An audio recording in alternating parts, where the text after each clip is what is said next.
Red 2 standing by, all for lit, and in the green, welcome back to Pokemon Emerald, where we're doing things a little bit differently today. Instead of going up Mount Pyre, we are heading off to the Safari Zone. You may groan as much as you like because they're always a pain in the backside, except for Omega Ruby and Alpha Sapphire, which treated it like any other area, which was actually pretty handy. So I've got the Acro Bike first and we're going to be checking out that bit, except there's one problem. You do need a Pokeblock case to get into the Hoenn Safari Zone. So I had to scurry off and get that. I'm not doing any of the contests. Not just yet anyway. Maybe I might. I'm not sure at the moment, but that diversion aside, we're back at the Safari Zone entrance. There are 4 different zones in the Hoenn Safari Zone, and you can explore them pretty much at your own pace, but you do have a limited number of steps. So the first area is Area 1. It's obviously the entry area, and the encounter tables are going to be put up on screen as I show each area, so you're probably seeing that now. You don't have to worry about surfing or anything, but you can access Area 4 directly from here. Area 2 is to the west of Area 1. Area 2 does have some surfing, and you can also access Area 3 if you have the Mark Bike. As you can see, a few encounters are the same. Area 3 in the northwest gives us 2 new encounters and switches things around a bit. As I said, you need the Mark Bike to come here, and you can't access anywhere else but Area 2 from here. Area 4 can only be accessed from Area 1, and you will wind up finding a couple of other rare encounters here, and only here, which is a real pain in the backside. But it's not too hard to access, especially since I already had the Acro Bike. All of the details will be in the trainer notes, but basically the Safari game works like this. You don't get to see how many steps you have. You encounter a Pokemon, and then you've got 3 options available to you. You can throw a Safari Ball, which generally suck.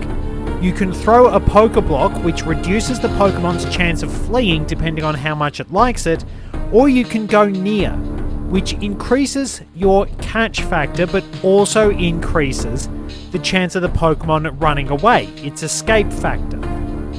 So a lot depends on the slightly modified catch rates that the Pokemon have. You will be searching a lot for the various Pokemon that you actually need. The Pokemon will flee at the first opportunity if they are rarer ones, and then you will find a lot of the same Pokemon. There's always one in every Safari Zone, at least one anyway. A bog standard Pokemon you can find pretty much everywhere in the entire region just to annoy you with a really high encounter rate. So this is the story of 1001 Oddishes, and I finally found a Girafarig. Mind you, in this first session I have shown every encounter I had, because it's important to show just how terrible the time is. It's worth making a lot of Pokeblocks, but again you have to guess. There are actually glitches and tricks you can use to make life easier, but fortunately we wound up catching Girafarig. We get a Pokedex entry as well for Girafarig, the long neck Pokemon. Girafarig unfortunately has terrible senses of direction because it can never decide which path to go. The brain in its tail isn't very strong, but it's always influencing Girafarig to go in a different direction, which causes it a lot of grief. Girafarig is known to get lost, so if you see one wandering around, do help it out along the way. It will greatly appreciate that. And then we found another Oddish. I did try and truncate some of these, but it's Oddish and then Natu. It's a little bit of a shame we find Natu so late. It's a reasonable Pokemon. Natu is fairly easy to catch for the most part. But of course, nothing is actually guaranteed, which is a real pain in the backside. That being said, we did wind up catching Natu. We get a new Pokédex entry. I'll be thinking on the fly again. We have Natu, the tiny bird Pokemon. For quite a long time, Natu has been used for long-distance communications because all Natu can be telepathically linked. This explains its strange cry. Natu was fascinated by telephones and wound up mimicking them when it found out that those were also used for long-distance communications. Thankfully, Natu cooperated, but some Pokemon are more difficult than others. Take Pikachu. I mean, it's got a fairly high catch rate, but the version mascot is A, only found here, and B, not really that cooperative, at least not this time. As you can see, it just decided to run off, and we had to deal with more Oddish.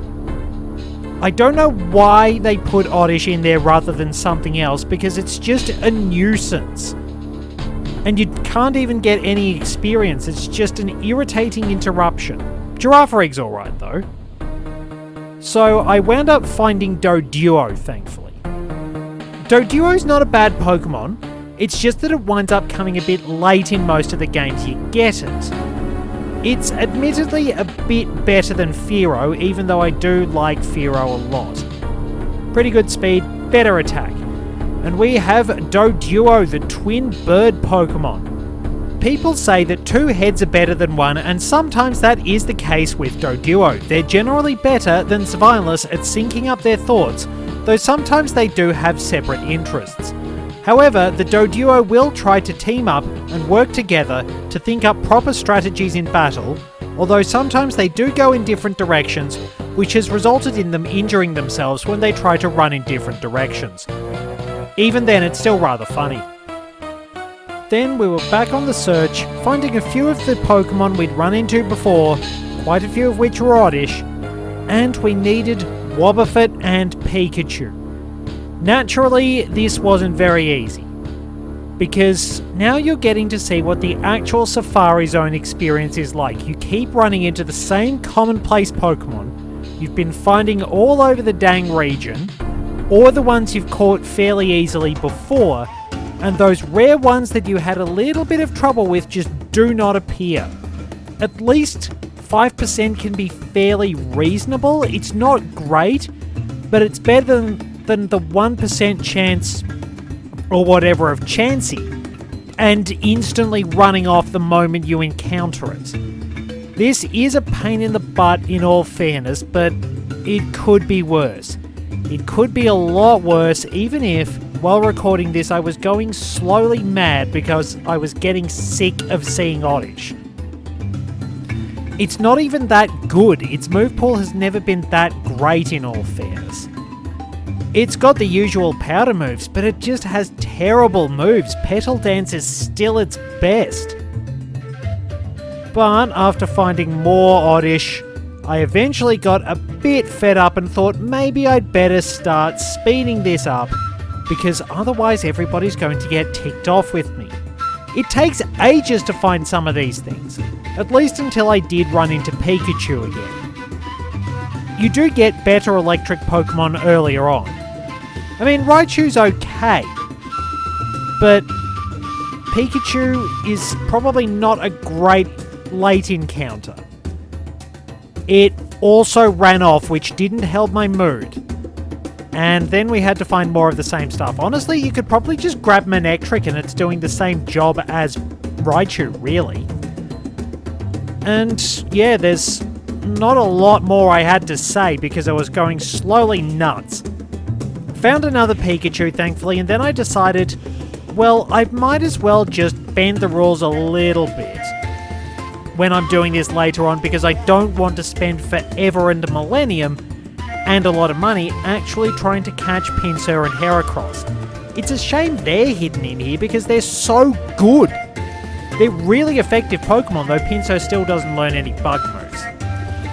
Heracross is handy. I absolutely love Heracross, and I do like Pinsir too, but we were close. We were close to catching Pikachu. For the most part, anyway. But it just didn't want to go in the ball for some reason. Pikachu doesn't have a low catch rate or anything like that. And this is basically a great demonstration of exactly why I think Safari Balls suck. They're essentially glorified Great Balls, and yet they somehow seem worse than Great Balls. I don't know how they've managed it. I presume that the Safari Zone is a scam. I mean, I know it's a scam in Hard Gold and Soul Silver because you're given ownership of the whole thing for a tax dodge.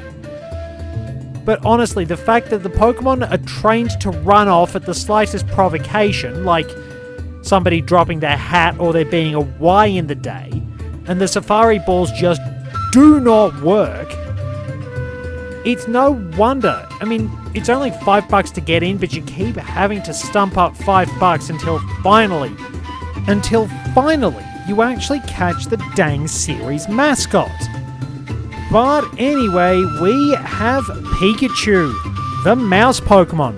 Pikachu is the series mascot and beloved by people worldwide, and it's going to do whatever it takes to ensure that. Pikachu had a strong rivalry with Clefairy over who was going to be the series mascot, but Pikachu eventually succeeded. Pikachu would like you to know, on the other hand, that the cocaine bust that ruined Clefairy's chances had absolutely nothing to do with it, and it will make absolutely sure you learn that lesson if you ever try to ask Pikachu any questions about it. So as far as we're all concerned, Pikachu had nothing to do with that cocaine bust, okay? Back on the hunt, and we just needed Wobbuffet. So again, I sped through a few things, and fortunately it did not take long to find Wobbuffet. It was a little bit tricky actually trying to catch Wobbuffet, especially since it ran away. I have actually evolved Oddish into Gloom earlier, so I don't need to worry about finding that. It's just Wobbuffet, and after it ran away, it took a lot of time for me to actually find it. I don't know why it winds up happening like that. It's supposed to be a 10% chance, and yet I've found more Pikachus, I think, than Wobbuffets. I gave it a shot, but Lady Luck really didn't seem to be on my side when trying to catch a glorified punching bag. No, seriously. It's believed that's what Wobbuffet is. The big blue body is a decoy, and the little tail with eyes is the actual body. Of course, it is like a punching bag that you can wind up hitting and it'll snap back and hit you if you hit it too hard. Kind of a clever creation in all sense. But thankfully I did manage to find it. Took a bit of work to actually catch it, but we did wind up finding and catching Wobbuffet, which made me very, very happy.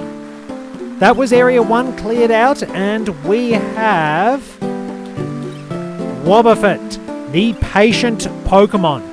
It is said that Wobbuffet is actually the world's champion for waiting in queues. It is almost impossible to phase Wobbuffet.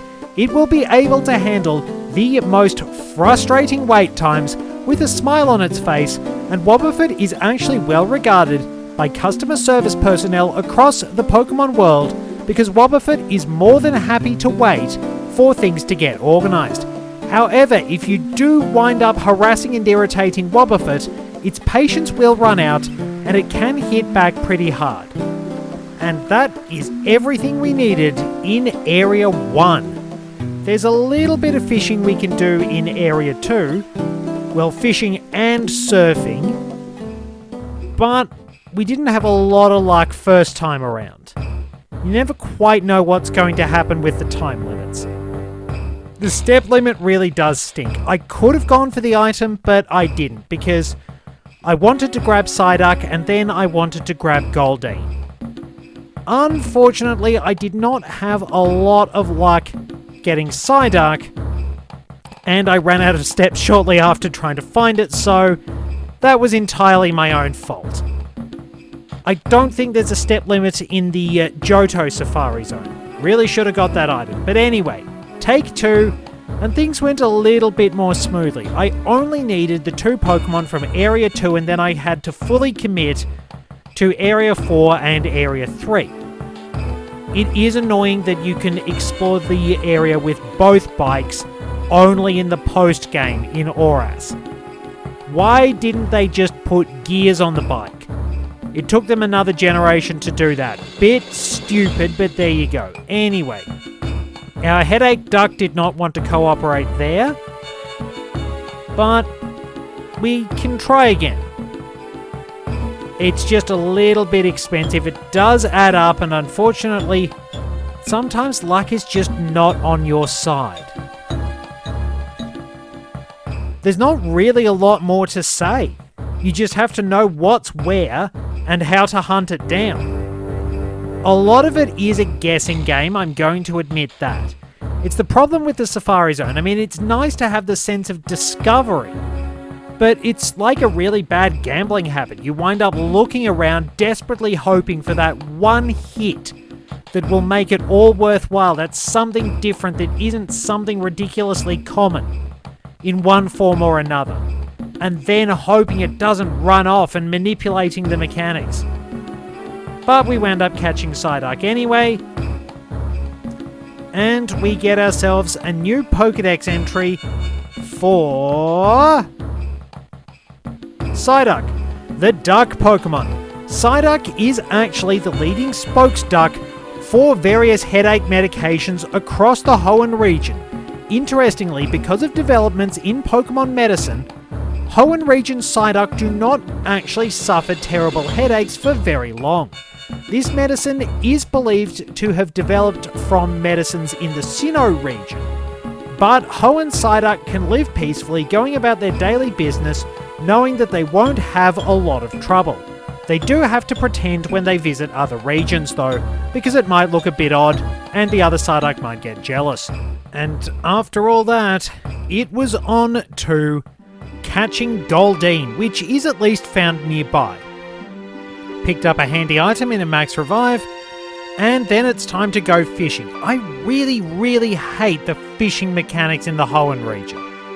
They're a real pain in the backside. I wanted to check if I had Goldeen in the Pokédex, but the fact that you keep having to press the button with the right timing up to 3 times with the good rod and up to 6 with the super rod is probably a bit quote-unquote realistic in that fishing takes a lot of work and patience, but it's a pain in the butt for the sake of expedience and actually doing things fairly quickly in video games.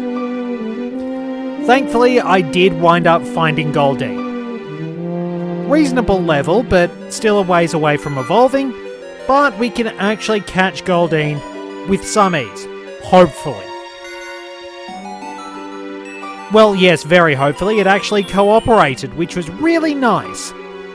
So there we are, we have Goldeen, the goldfish Pokemon. It has been rumoured that certain shady operators in Festival Plaza have been breeding Goldeen to give out as cheap pets to children.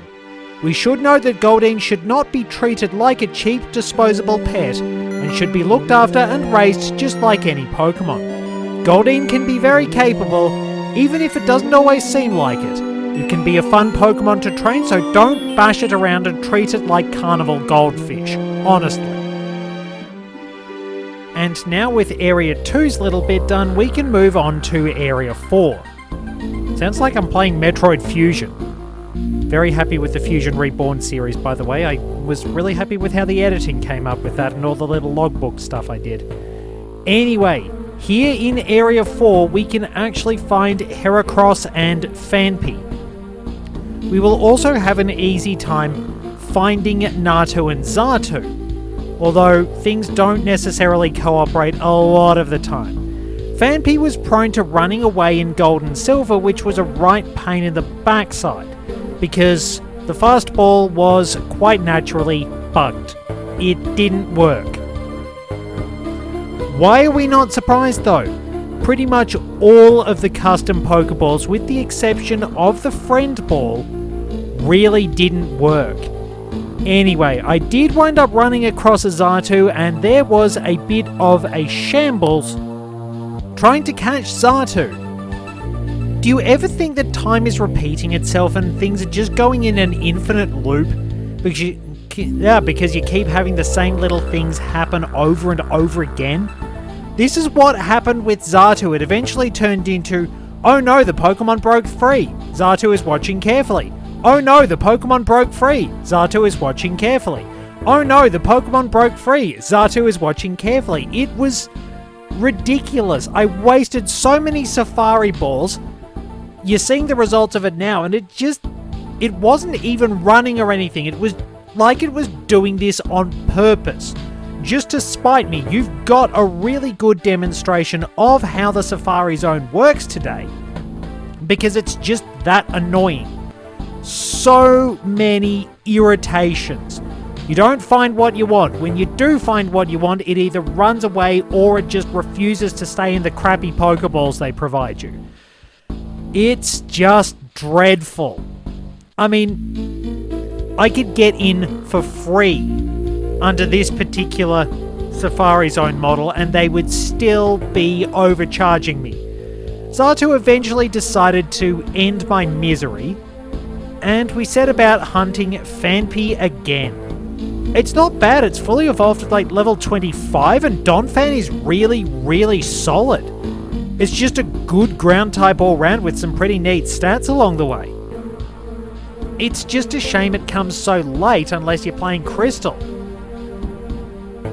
But that said, I did wind up catching Phanpy. We have the long-nosed Pokemon. Many people assume that because it's an elephant, Phanpy has an excellent memory. Admittedly, this is true for the most part. Phanpy does have a very good memory for various battle tactics and will remember how to face various opponents. Unfortunately, for anybody looking for a bit of help around the house, Phanpy will always conveniently forget any and all chores it's asked to do, and it never seems to remember when it has to do the dishes or when it's bin night. It's a bit of a pain. The last Pokemon we need in Area 4 is Heracross, which can be a little bit tricky. I did eventually wind up finding one and was able to have things go my way. Admittedly, by this point I was basically going, well, I'm playing on an emulator, let's actually use things to my advantage here. So it took a little bit to reel in Heracross, but thankfully I did end up catching it.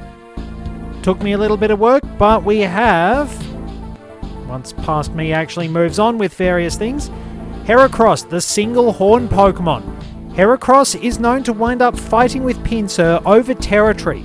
These fights can be particularly savage, and it is noted that young Heracross can often wind up drafting themselves into gangs, fighting rival gangs of Pinsir. The violence has plagued many forests in Hoenn, to the point that several of them are actually sealed away in the later parts of the region because of bug-on-bug gang violence. Many Heracross claim that they didn't choose the bug life chose them, which is a really terrible pun. Don't tell them that though. And with Heracross caught, that meant Area 3 was the last place we needed to visit. I had to run back to get the Mark Bike for this one. It's a little annoying you can't go through everywhere at the one time, but just how it is, we have to live with that. And yeah, pretty much all we need is to go up there and we can hunt for Rhyhorn and Pinsir, the last two rare Pokemon we needed, and I don't know why I walked away from that patch of grass, just one of those odd things. You'll find Doduo and Dodrio here as well. I did wind up trying to catch Rhyhorn and succeeded very quickly. We have Rhyhorn, the Spikes Pokemon. Rhyhorn does have a somewhat spiky exterior, but doesn't actually have a very spiky personality. Rhyhorn is known to be very nice and will actually wind up distributing various gifts to children, especially children who are sick and struggling with serious conditions in hospitals. Unfortunately, Rhyhorn is a bit forgetful, so it will wind up trying to do the same things over and over again, and it's not very good at remembering which gifts to buy, so it frequently has to write them down. Thankfully, Phanpy is on hand to help out. In addition to Rhyhorn, I ended up running into Dodrio, which can be found only in this area as well, much like Xatu can only be found in Area 4. However, even though it looked like we were getting into a bit of a loop, things did go a bit better with Dodrio, and thankfully I was able to catch it with a little bit of perseverance. Takes a little bit to get some of these. We have Dodrio, the triple bird Pokemon. You might think that 2 heads are better than 1, 3 have to be even better, right? Actually, no. Dodrio is very eager to take on strong opponents, but unfortunately, each of its heads wants to be the commander and will try and take charge. This winds up causing a lot of trouble for Dodrio because it gets horrible twisted necks and vertebrae damage if it is allowed to keep fighting in the wild. Trained Dodrio can avoid this, but tragically many wild Dodrio pass away because they inadvertently break their own necks competing to lead the fight. It's really, really tragic. Donate today to save a Dodrio. And with all that done, we were finally able to move on to catching Pinsir. Again, I had to set things up a little bit so that it wouldn't run off on me, because that's always a danger, but Pinsir actually cooperated, which is pretty good. That wrapped everything up with Pinsir the Stag Beetle Pokemon. Pinsir is frequently involved with gang fights with Heracross, which have stemmed from Japanese beetle fighting. The gang fights have been going on for generations and nobody really knows why. It is said that a group of Pinsir are desperately trying to end the fights and bring peace to the forests of Hoenn. Will they be able to succeed? Will they stop the pointless feuding between Heracross and Pinsir before any more young Pokemon are snatched up by gang violence? Who knows? Either way, we wish them the best of luck in their endeavours. And there we go, we've done all the silly Pokédex entries and caught every single Pokemon I needed to in the Safari Zone, which was a huge weight off my shoulders. You can find a few items along the way if you want to go out of your way and look. You can make this easier on yourself with a few glitches manipulating Pokeblocks, and you can actually prevent certain Pokemon from running using this. But otherwise, I think this went pretty well. I do have an advantage, but I don't care. I'm allowed to play it my way and get the best out of it. Anyway, we have finished things off. We will be back at Mount Pyre in the next episode, ready to go. Thank you very much for joining me. Till next time, this is Red 2 returning to base.